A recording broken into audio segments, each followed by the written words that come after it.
ప్రార్థన చేయాలి. మన ప్రార్థన మన యొక్క ప్రతి పరిస్థితిని కూడా స్థితిగతులను మార్చేదిగా ఉన్నది. కాబట్టి నేను మనవి చేయుచున్నాను, ప్రతి విషయములో కూడా దేవునికి ప్రార్థన చేయాలి.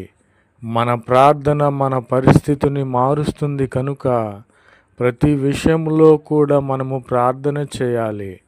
మనము ఎవరికి ప్రార్థన చేస్తున్నాము? నిజమైన దేవుడు, లోకరక్షకుడు, సర్వమును సృష్టించిన సృష్టికర్త అయినటువంటి యేసుక్రీస్తుకు మాత్రమే మనము ప్రార్థన చేయుచున్నాము కనుక ఆయన మన ప్రార్థనలు విని మన ప్రార్థనలకు తగినట్లుగా జవాబిచ్చే దేవుడు.